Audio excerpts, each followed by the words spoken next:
ইতিহাস জানে না বলেই শিক্ষার্থীরা নিজেকে রাজাকার বলতে দ্বিধা করছে না। কোটা আন্দোলনকারীদের অর্জিত শিক্ষা নিয়ে প্রশ্ন প্রধানমন্ত্রীর। ডক্টর ইউনূসের 25 কোটি টাকা আত্মসাৎ মামলার শুনানি নিয়ে এজলাসে দুপক্ষের আইনজীবীর তর্ক বিতর্ক। সাক্ষ্য গ্রহণ পেছাল 20 দিন। নতুন তারিখ 5 আগস্ট। ফের সীমান্তে হত্যা, এবার বিএসএফ নয় ভারতীয় খাসিয়াদের গুলিতে প্রাণ গেল 2 বাংলাদেশির। বিজিবির নিন্দা, পতাকা বৈঠকের আহ্বান।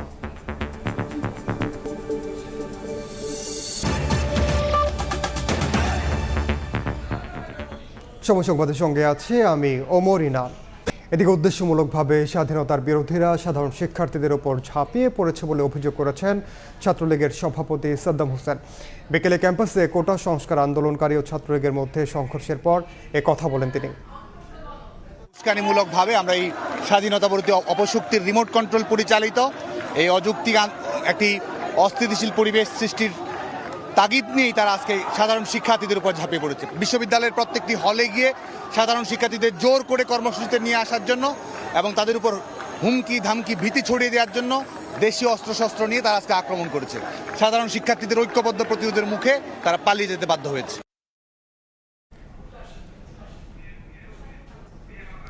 কোটা বিরোধী আন্দোলনে থাকা শিক্ষার্থীদের মুখে রাজাকার স্লোগান শোনা অত্যন্ত দুঃখজনক উল্লেখ করে প্রধানমন্ত্রী শেখ হাসিনা বলেছেন, মুক্তিযুদ্ধের চেতনা বাস্তবায়ন করাই বর্তমান সরকারের লক্ষ্য।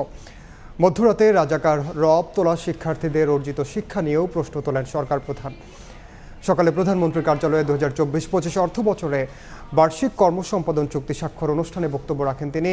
দুর্নীতির বিরুদ্ধে সরকারের শূন্য সহনশীলতা অব্যাহত থাকবে বলেও ঘোষণা দেন প্রধানমন্ত্রী।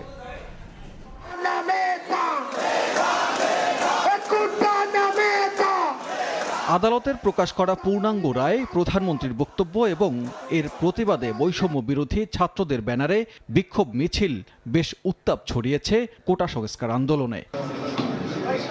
চলমান পরিস্থিতি নিয়ে দুপুরে ধানমন্ডিতে সভাপতির রাজনৈতিক কার্যালয়ে সংবাদ সম্মেলনে নিজেদের অবস্থান জানান আওয়ামী লীগ সাধারণ সম্পাদক। বলেন, আন্দোলনকারীদের প্রধানমন্ত্রীর বক্তব্য প্রত্যাহারের দাবি সরকারের বিরুদ্ধে ধৃষ্টতার শামিল। হুঁশিয়ারি দেন, আন্দোলনের নামে জনদুর্ভোগ সৃষ্টি করলে সরকারের নীতি নির্ধারণী পর্যায়ে নেয়ার সিদ্ধান্তগুলো বাস্তবায়নে 2014-15 অর্থ বছর থেকে বার্ষিক কর্মসম্পাদন চুক্তির রীতি প্রণয়ন করেছে সরকার। এরই ধারাবাহিকতায় নতুন অর্থ বছরের জন্য বিভিন্ন মন্ত্রণালয় এবং বিভাগের সঙ্গে কর্মসম্পাদন চুক্তি সম্পন্ন করল সরকার। সোমবার সকালে প্রধানমন্ত্রীর কার্যালয়ের শাপলা হলে একে একে মন্ত্রণালয়গুলোর সচিবরা তাদের চুক্তি জমা দেন সরকার প্রধানের কাছে।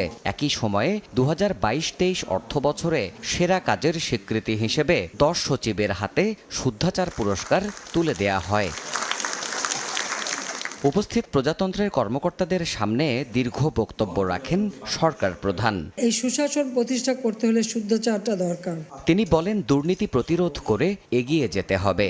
গণমাধ্যমের খবরে বিভ্রান্ত না হয়ে আত্মবিশ্বাস নিয়ে কাজ করার আহ্বান জানান প্রধানমন্ত্রী। যেখানে কোনো অনিয়ম দেখা দেবে আপনারা যথাযথ ব্যবস্থা নেবেন। 600 মন্ত্রণালয়ের একেবারে নিচের দিক পর্যন্ত আপনাদের নজরদারি বাড়াতে হবে। সবার মাঝে সেই চেতনাটা গড়ে তুলতে হবে। পত্র পত্রিকা কি লেখলো সেটা থেকে নার্ভাস হওয়ারও কিছু নেই, আর সেটা থেকে ঘাবড়াবারও কিছু নেই। বরং সেটাতে দেখবেন যে এর কোনো সত্যতা আছে কি না। যদি না থাকে ওটাকে সোজা ডাস্টবিনে ফেলে দেবেন। নিজের বিবেক বিবেচনা নিয়েই সিদ্ধান্ত নিয়ে কাজ করবেন। এক পর্যায়ে কোটা বিরোধী শিক্ষার্থীদের আন্দোলন প্রসঙ্গেও কথা বলেন সরকার প্রধান। খোদ ঢাকা বিশ্ববিদ্যালয়ের ঐতিহ্যবাহী রোকেয়া হলের শিক্ষার্থীরা কি করে মধ্যরাতে রাজাকার স্লোগান দিল সেই প্রশ্নও তোলেন প্রধানমন্ত্রী। শিক্ষার্থীদের এমন আচরণ অত্যন্ত দুঃখজনক বলেও উল্লেখ করেন তিনি। মুক্তিযুদ্ধের চেতনাই হচ্ছে আমাদের একমাত্র লক্ষ্য। লাখো শহীদ রক্ত দিয়ে গেছে, লাখো মা বোন নির্যাতিতা, তাদের এই অবদান ভুললে চলবে না। আমার খুব দুঃখ লাগে কালকে যখন শুনি রোকেয়া হলের ছাত্রীরাও বলে তারা রাজাকার। তারা কি জানে 71 সালে 25শে মার্চ কী ঘটেছিল? সেখানে 300 মেয়েকে হত্যা করেছিল, 40 জন মেয়েকে রেপ করেছিল এবং এদের ধরে নিয়ে পাকিস্তানি ক্যাম্পে নিয়ে গিয়েছিল। সেই ক্যাম্পে কী অবস্থায় ছিল। অনেক মেয়ে শাড়ি বা ওড়না দিয়ে ফাঁসি দিয়েছিল বলে তাদের কাপড় পরতে দেওয়া হতো না, ওই একটা পেটিকোট পরিয়ে বসিয়ে রাখতো। দিনের পর দিন তাদের উপর পাশবিক অত্যাচার হতো। এসব অত্যাচার রাস্তায় লাশ পড়ে থাকে এরা দেখেনি, তাই নিজেদের রাজাকার বলতে তাদের লজ্জা হয় না। এটা কোন দেশে আমরা আছি? এরা কি চেতনায় বিশ্বাস করে, কি শিক্ষা তারা নিল, কি তারা শিখলো, সেটাই আমার এখন প্রশ্ন। রাজাকার আলবদরদের ভূমিকা বর্তমান প্রজন্মের ভুলে গেলে চলবে না, সেই কথাও স্মরণ করিয়ে দেন বঙ্গবন্ধু কন্যা। যারা ওই বাহিনীতে ছিল তারা এদেশের মানুষের উপরে অত্যাচার করেছে, সেটা তো আমাদের ভুললে চলবে না। দেবাশিস রায়, সময় সংবাদ, ঢাকা। এদিকে কোটা সংস্কার নিয়ে প্রধানমন্ত্রীর বক্তব্য প্রত্যাহারে আন্দোলনকারীদের দাবি সরকারের বিরুদ্ধে ধৃষ্টতার শামিল, এমন মন্তব্য করেছেন আওয়ামী লীগের সাধারণ সম্পাদক ওবায়দুল কাদের। আর এই আন্দোলনকে রাষ্ট্রবিরোধী হিসেবে উল্লেখ করেছেন দলটির যুগ্ম সাধারণ সম্পাদক ডক্টর হাসান মাহমুদ। দুপুরে আলাদা অনুষ্ঠানে তারা এসব মন্তব্য করেন।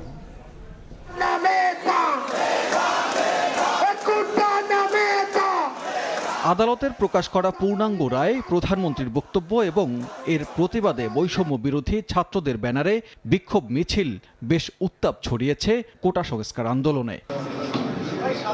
চলমান পরিস্থিতি নিয়ে দুপুরে ধানমন্ডিতে সভাপতির রাজনৈতিক কার্যালয়ে সংবাদ সম্মেলনে নিজেদের অবস্থান জানান আওয়ামী লীগ সাধারণ সম্পাদক। বলেন, আন্দোলনকারীদের প্রধানমন্ত্রীর বক্তব্য প্রত্যাহারের দাবি সরকারের বিরুদ্ধে ধৃষ্টতার শামিল। হুঁশিয়ারি দেন আন্দোলনের নামে জনদুর্ভোগ সৃষ্টি করলে কঠোরভাবে প্রতিহত করার। কোটা সুবিধা মুক্তিযোদ্ধা নাতি পুতিরা পাবে না তো কি রাজাকারের নাতি পুতিরা পাবে? একথা তিনি যথার্থই বলেছেন। মহান মুক্তিযুদ্ধের চেতনার বিপরীতে যে কোনো অপশক্তিকে আমরা কঠোরভাবে প্রতিরোধ করি। এ আন্দোলনের কুশীলব জামাত, বিএনপি সহ অপশক্তিসমূহ তাদের স্বরূপ উন্মোচিত হয়েছে। রাজাকারের চেতনা যারা ধারণ করে তারা ওরা জানে।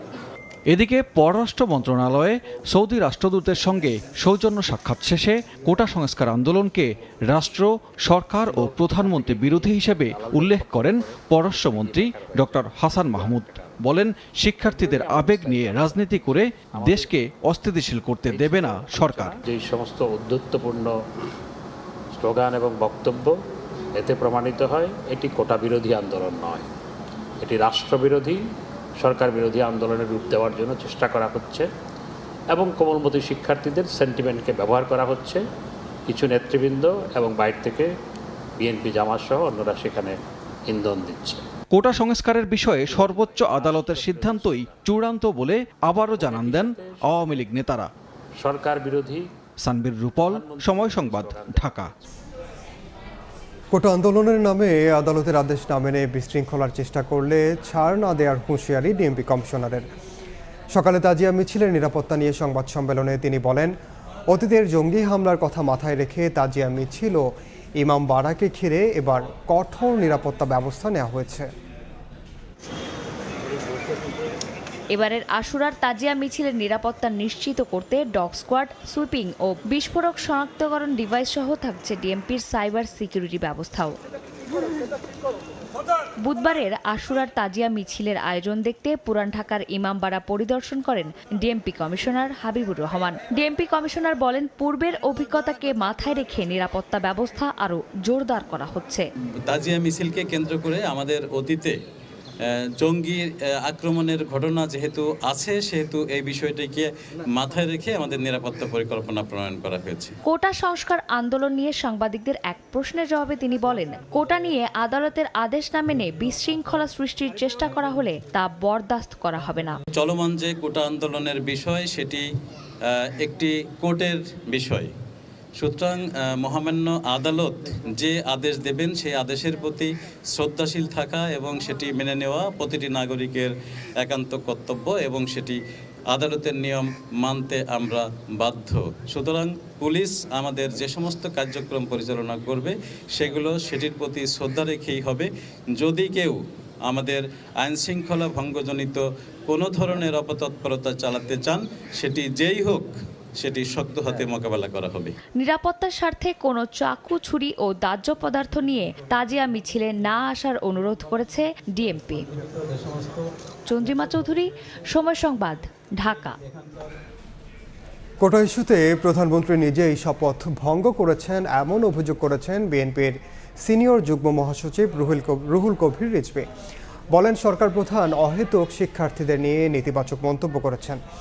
সকালে রাজধানীতে কারাবন্দী ঢাকা মহানগর দক্ষিণ যুবদলের আহ্বায়ক খন্দকার এনামুল হক এনামের পরিবারের সঙ্গে সাক্ষাৎ শেষে কথা বলেন তিনি।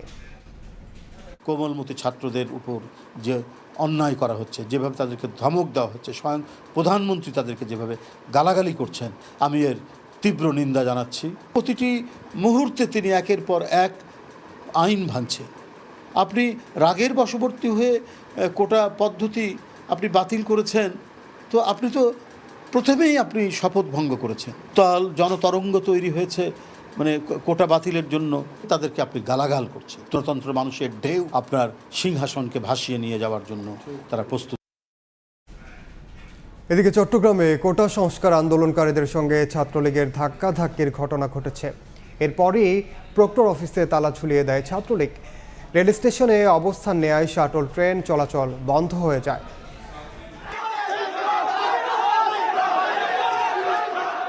কোটা সংস্কার আন্দোলনে ক্যাম্পাসে ক্যাম্পাসে উত্তেজনা, রাজপথে বিক্ষোভ মিছিল চলমান, আন্দোলনে অনড় শিক্ষার্থী ও চাকরি প্রত্যাশীরা।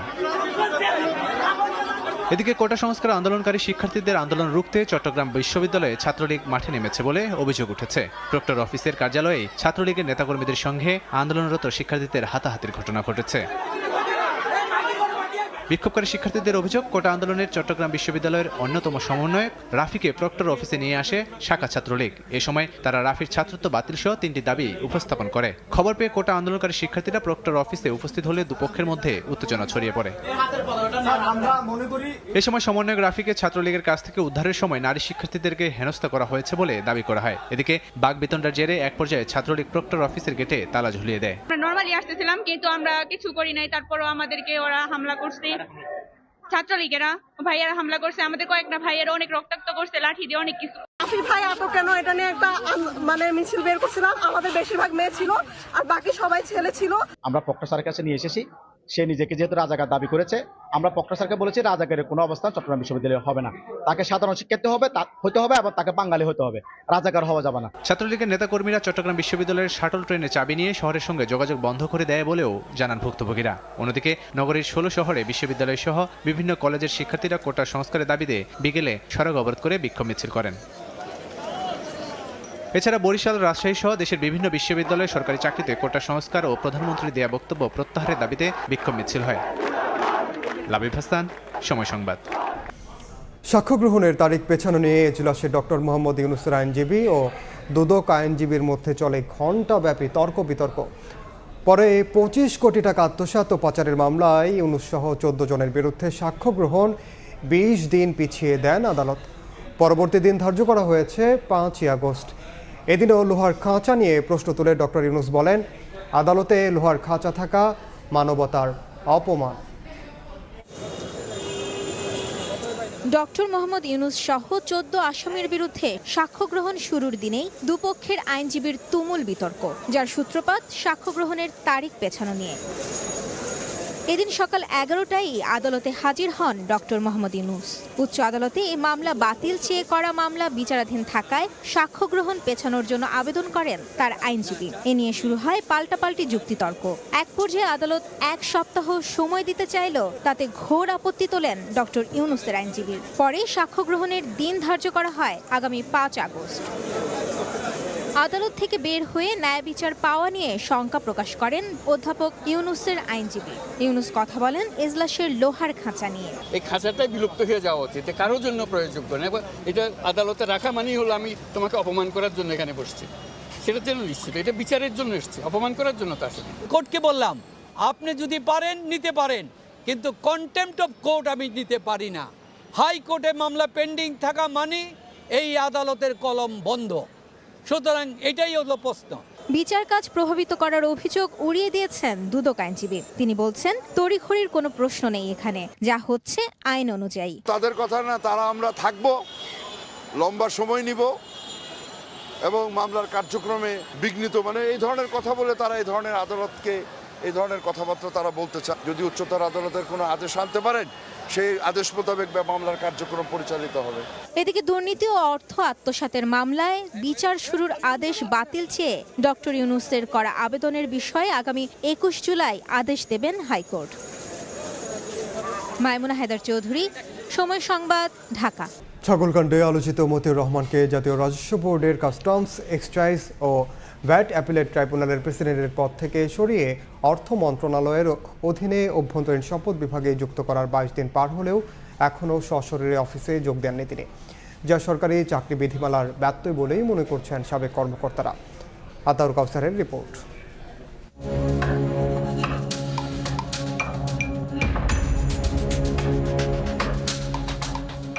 ছাগলকাণ্ডের পর থেকে এনবিআরের সাবেক কর্মকর্তা মতিউর রহমানের নানা অপকর্মের ফিরিস্তি সামনে আসছে। দুদফায় মতিউর পরিবারের প্রায় ৩৫০০ শতাংশ জমি, ১১৬টি ব্যাংক হিসাবের প্রায় ১৪ কোটি টাকা, রাজধানীতে বহুতল ভবন, 4টি ফ্ল্যাট ও 23টি বিও হিসাব জব্দ ও ফ্রিজ করেছেন আদালত।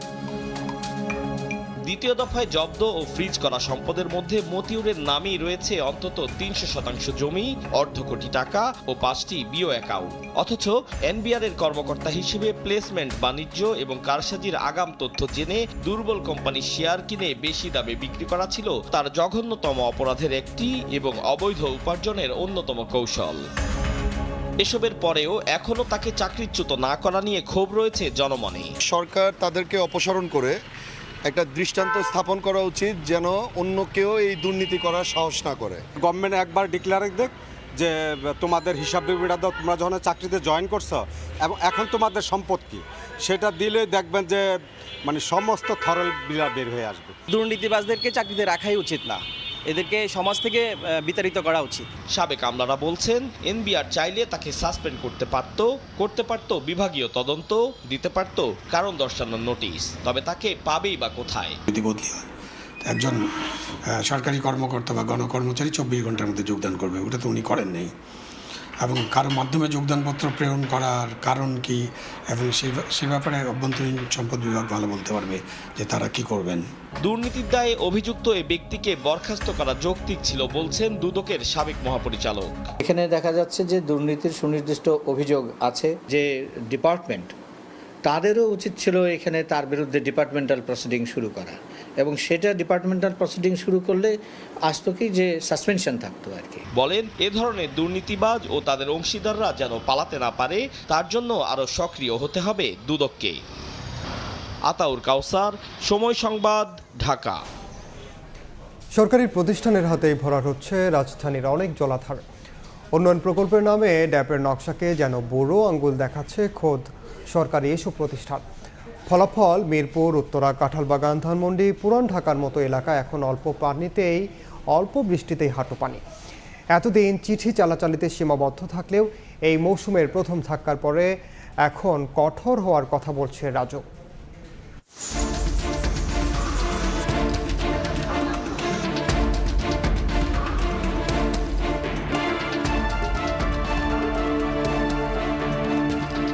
আদর্শনগরের তকমা পাওয়া তো দূরের কথা, বাসযোগ্য শহরের তালিকায় তলানিতে ঢাকার অবস্থান।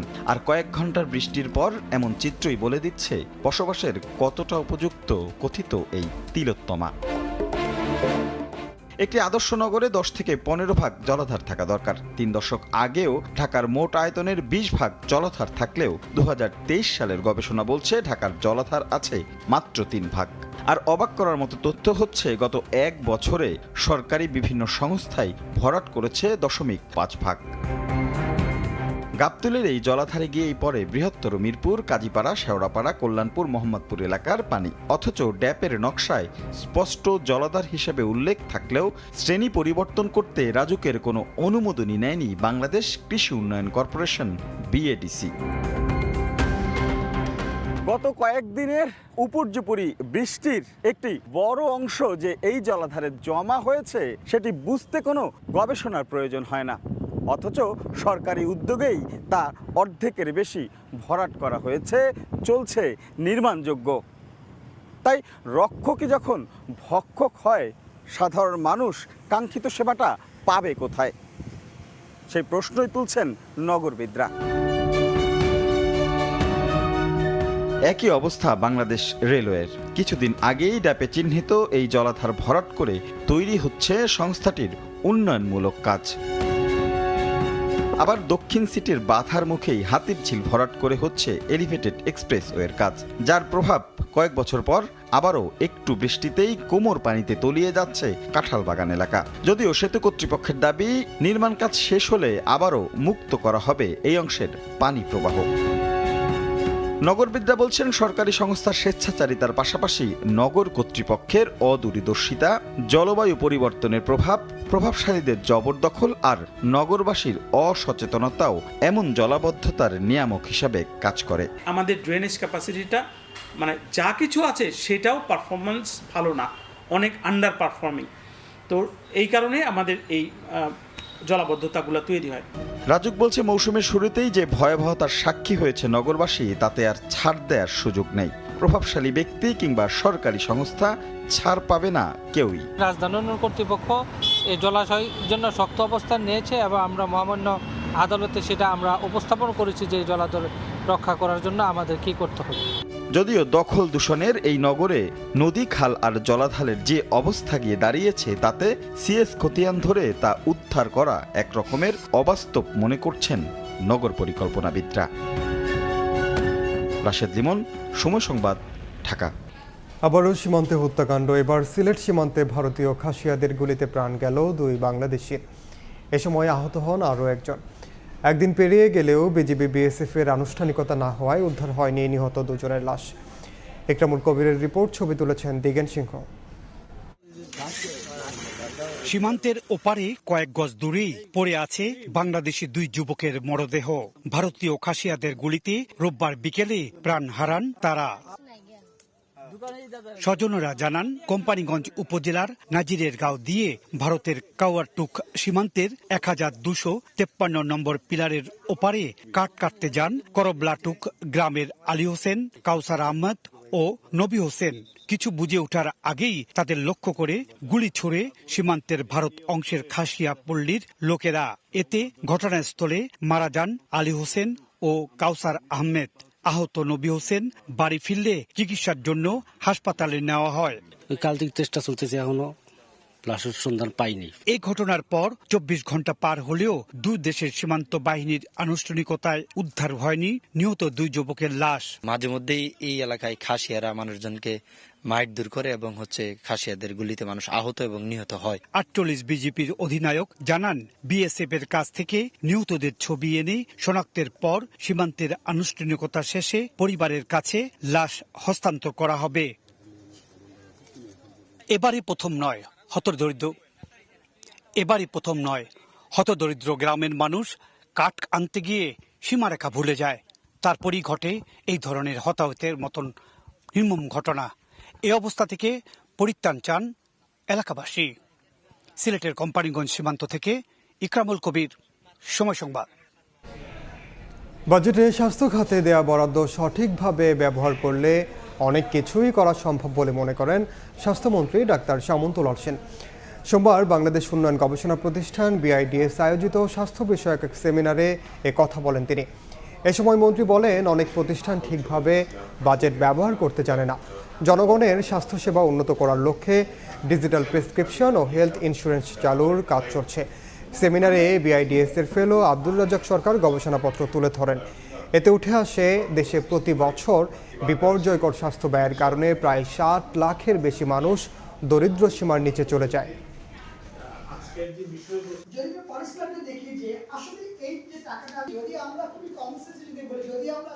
বাজেট যা দেওয়া হয়, আমরা যদি সঠিক সময় সঠিক বাজেট ব্যবহার করতে পারি, কম না। আমরা কিন্তু বাজেট ব্যবহার করতে জানি না। আমি এতদিন যা দেখলাম, আমরা আন্ডারস্ট্যান্ডিং প্রকল্প নেই। আমি এমন একটা প্রকল্প নিব, এমন একটা হাসপাতাল তৈরি কাজ করব যেটা মানুষের উপকার দেবে। আমি মন্ত্রীর বয়স মাত্র 6 মাস। এই 6 মাসে আমি অন্তত 60টা মিটিং করছি স্বাস্থ্য সুরক্ষা আইন নিয়ে, এবং আমি এটা চ্যালেঞ্জ, আমি এটা নিয়ে যাবই। কারণ আমার একটা দায়িত্ব রুগীদের যেরকম সুরক্ষা দেওয়া, আবার ডাক্তারদেরও সুরক্ষা, দুইটাই কিন্তু আমার দায়িত্ব। বাড়ি নির্মাণের অনুমোদন দেওয়ার সময় আঙিনা ও আশপাশের খালি জায়গায় গাছ লাগানোর শর্ত জুড়ে দেওয়ার নির্দেশনা দিয়েছেন গৃহায়ন ও গণপূর্ত মন্ত্রী। বৃক্ষরোপণ সপ্তাহ উপলক্ষে বিকেলে রাজধানীর রমনা পার্কে অনুষ্ঠানে তিনি বলেন, সারা দেশে অন্তত 25% এলাকায় বনায়ন নিশ্চিত করতে হবে। 25% বনায়ন থাকতে হয় যে কোনো স্থলভাগে। আমাদের কিন্তু জিয়াউর রহমান এবং এরশাদ এবং খালেদা জিয়ার সময়ে 9% বনভূমি ছিল আমাদের। জিয়াউর রহমান সাহেব কোনো একজন ব্যক্তি বা কোনো একটি এজেন্সি তাকে পরামর্শ দিয়েছিল যে এই গাছগুলো থেকে স্নাইপাররা আপনাকে গুলি করে হত্যা করতে পারে। সেই জন্য ঢাকা শহরের যত প্রাচীন বৃক্ষ ছিল সব তিনি কেটে ফেলেছিলেন। যেখানেই আপনি বাড়ি বানান না কেন সেখানে যে একটা নির্দিষ্ট পরিমাণ জায়গা তো আপনার খালি রাখতে হবে, ওই জায়গাটাতে যাতে গাছ লাগানো হয় অথবা নিদেন পক্ষে একটা বাগান করা হয়, আপনি পারমিশনের আগে ওই শর্তটা যুক্ত করে দিবেন। এক্সপ্রেস সার্ভিসে নয়, এজেন্টের মাধ্যমে সব পণ্য খালাস করতে চান কাস্টমস এজেন্টরা। এই দাবি আদায়ে সকাল থেকে সারা দেশে কর্মবিরতি ও বিক্ষোভ করেন তারা। তাদের অভিযোগ, কাস্টমস কুরিয়ার অনৈতিক সুবিধা নিতেই এজেন্টদের কার্যক্রম সীমাবদ্ধ করে দিচ্ছে রাজস্ব বিভাগ। এতে সরকারের আয় কমবে ও হাজার হাজার পরিবার নিঃস্ব হয়ে যাবে বলেও দাবি তাদের। অবশ্য বিষয়টি সহজভাবে সমাধানের কথা জানিয়েছে ঢাকা কাস্টমস হাউস।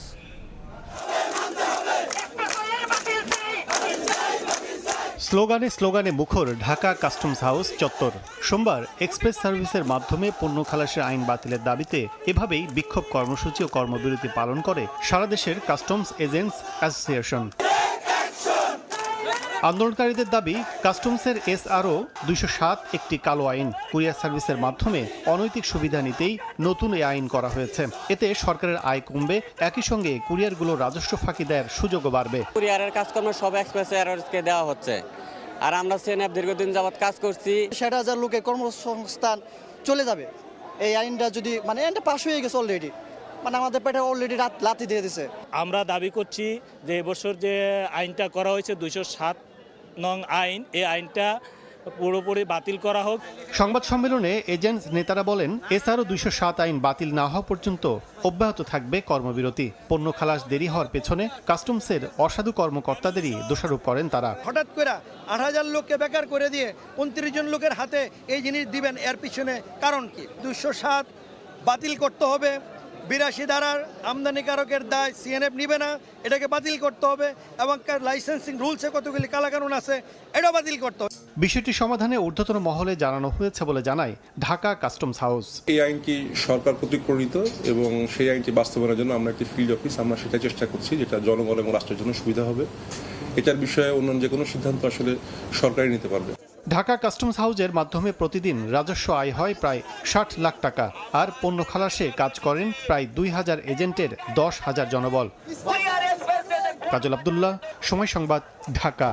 এদিকে আন্দোলন, বৃষ্টি কিংবা ভ্যাপসা গরম, টিএসসিতে আকাশী নীল উৎসব থামাতে পারেনি কিছুই। টানা দ্বিতীয়বারের মতো লাতিন শ্রেষ্ঠত্বের মুকুট মাথায় পড়ায় হাসি কান্নায় একাকার বাংলাদেশি আর্জেন্টাইন সমর্থকরা। খেলাধুলার প্রতি বাঙালির ভালোবাসা বিশ্ব নন্দিত। টিএসসি যেন তারই সাক্ষী হলো আবারও। ম্যাচের হিসেবে 112 মিনিট, তবে সময়ের হিসেব টানলে টিএসসিতে এমন উদযাপনের জন্য আকাশী নীল শিবিরের অপেক্ষা পাক্কা 5 ঘন্টারও বেশি। এই 5 ঘন্টায় কখনো ছিল কোটা সংস্কার আন্দোলনের উত্তাপ, কখনো বৃষ্টি, কখনো বা ভ্যাপসা গরম। অবশ্য এসবের কিছুই থামাতে পারেনি আলবিসেলেস্তে সমর্থকদের। রাতে না ঘুমিয়ে আমরা এখানে আসছি সকালে খেলা দেখতে। আমরা একটা সিলভার টিমকে গোল্ড টিমে রূপান্তরিত করছি। ট্রফি ক্যাবিনেটে যখন উঠছে একের পর এক শিরোপা, তখন কিছুটা হলেও কি চলে আসে একঘেয়েমিতা। এই কয়েক বছরে 2টা কোপা, একটা বিশ্বকাপ, একটা ফিনালিসিমা।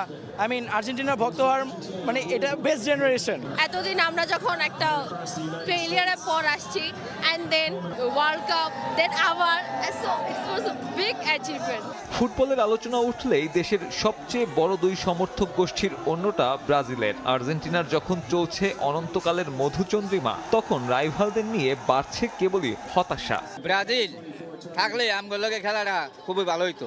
ওরা গেছে বুঝছে খারাপ লাগছে। ব্রাজিলের তো কোনো খবরই নাই। Where is Brazil fan? খেলাধুলার প্রতি বাঙালির ভালোবাসা বিশ্বনন্দিত। টিএসসি যেন তারই সাক্ষী হলো আবারও। শুধু লাতিন আমেরিকার দেশ আনন্দে ভাসায়, সেই সাথে হতাশাও বাড়ে কবে লাল সবুজের বিজয় উল্লাসে একত্রে মাতবে গোটা দেশ। সাব্বির মিথুন, সময় সংবাদ, ঢাকা। এ পর্যায়ে শীর্ষ সংবাদগুলো জানিয়ে দিচ্ছি আরেকবার। ইতিহাস জানে না বলেই শিক্ষার্থীরা নিজেকে রাজাকার বলতে দ্বিধা করছে না। কোটা আন্দোলনকারীদের অর্জিত শিক্ষা নিয়ে প্রশ্ন প্রধানমন্ত্রীর। এবং ডক্টর ইউনূসের 25 কোটি টাকা আত্মসাৎ মামলার শুনানি নিয়ে এজলাসে দুপক্ষের আইনজীবীর তর্ক বিতর্ক। সাক্ষ্য গ্রহণ পেছালো 20 দিন। নতুন তারিখ 5 আগস্ট। এই ছিল সময় সংবাদে। বাংলার সময় নিয়ে ফিরছি কিছুক্ষণ পর। সঙ্গে থাকুন সময়ের।